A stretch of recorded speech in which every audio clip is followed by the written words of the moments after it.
Praise allot ప్రియులారా, ప్రభు మాట్లాడుతుండగా విందాము. మనం ఈ లోకంలో ఉన్నప్పుడు మనకు పరిశుద్ధాత్మ ఎంతో అవసరం. క్రైస్తవ జీవితంలో పరిశుద్ధాత్మ లేకుండా నువ్వు క్రైస్తవ జీవితాన్ని అసలు జీవించలేవు. అసలు నువ్వు జీవిస్తున్నావు అన్న రుజువే పరిశుద్ధాత్మ ఉండడం. పరిశుద్ధాత్మ లేదు అంటే నువ్వు కేవలం నామకార్థ క్రైస్తవంగా జీవిస్తున్నావు, ఒక నులివేచన జీవితాన్ని జీవిస్తున్నావు. అది సాతానుకు సమ్మతమే. సాతానుకు నీతో ఎటువంటి ప్రాబ్లం లేదు. ఎందుకంటే నీలో ఆత్మ లేదు కాబట్టి నువ్వు ఎన్ని రోజులు చర్చికి పోయినా, చర్చిలో వండుకున్నా, చర్చిలో సంసారం చేసినా, చర్చిలోనే బతికినా, సచ్చినా సతానికి ఎటువంటి ప్రాబ్లం లేదు. తర్వాత నువ్వు ఎన్ని ఉపవాస ప్రార్థన చేసినా సతానికి ఎటువంటి ప్రాబ్లం లేదు. తర్వాత నువ్వు ఎన్ని గంటలు పరిశుద్ధాత్మ లేకుండా ప్రార్థన చేసినా, నువ్వు ఎన్ని లక్షల సార్లు బైబిల్ చదివినా సతానికి ఎటువంటి ప్రాబ్లం లేదు. ఎందుకంటే నీలో పరిశుద్ధాత్మ లేదు కాబట్టి, నీలో పవర్ లేదు కాబట్టి.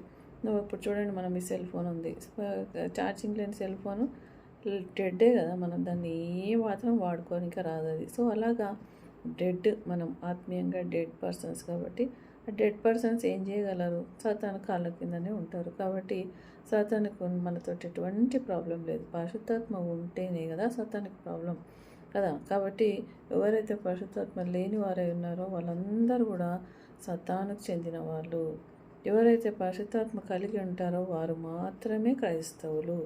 అది పాస్టర్లైనా కావచ్చు, ఇంకా సువార్థికులైనా కావచ్చు, ఇంకా యూట్యూబర్లైనా కావచ్చు, ఇన్ఫ్లుయెన్సర్లైనా కావచ్చు, ఇంకా సతానాత్మ కలిగిన ప్రార్థన ఆంటీలు కావచ్చు, అంకుళ్ళు కావచ్చు. సో కాబట్టి నువ్వు ఎంతటి సేవ చేస్తున్నా, నువ్వు ఎంత గొప్ప పాస్టర్ అయినా, నువ్వు పెద్ద బిషప్ అయినా, లేకపోతే నువ్వు ఎంత పెద్ద ప్రసంగికునివైనా, లేకపోతే నువ్వెంత పెద్ద సువార్థికునివైనా, ఎంత మంచి పాటలు రాయగలిగిన, పాడగలిగిన, కంపోజ్ చేయగలిగిన, మంచిగా వాయిద్యాలు వాయించగలిగిన ఆత్మ లేకుంటే నువ్వు సాతానుకు చెందిన క్రైస్తవునివి.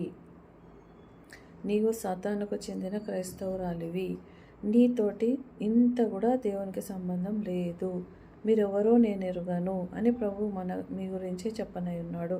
ఎప్పుడైతే ఆత్మను కలిగి ఉంటావో అప్పుడే నువ్వు దేవుని క్రైస్తవునిగా గుర్తింపబడతావు. సో మీలాంటి వాళ్ళతోటి సతానుకు ఎటువంటి ప్రాబ్లం లేదు. మీరు కొన్ని లక్షలు, వేలు, కోట్లు ఉన్నా కూడా సతానుకు ఎటువంటి ప్రాబ్లం లేదు. కానీ ఒక్క క్రైస్తవుడు పరిశుద్ధాత్మతో ఉంటే మాత్రము సాతాను రాజ్యాలన్నీ కూలిపోతాయి. కాబట్టి సతాను మిమ్మలను చర్చ్ పనులలో బిజీగా పెడుతూ, సువార్తలో బిజీగా పెడుతూ, ఫాస్టింగ్ ప్రేయర్స్లో బిజీగా పెడుతూ, మీటింగ్లు అరేంజ్ చేస్తూ, ఫంక్షన్లు, సావులు, పెళ్ళిళ్ళు అని మిమ్మల్ని బిజీగా పెడుతూ దేవుని పరిశుద్ధాత్మను పక్కకు పెట్టేటట్టు చేస్తున్నాడు. కాబట్టి జాగ్రత్త ప్రియులారా, దేవుడు మిమ్మల్ని కాపాడంగాక.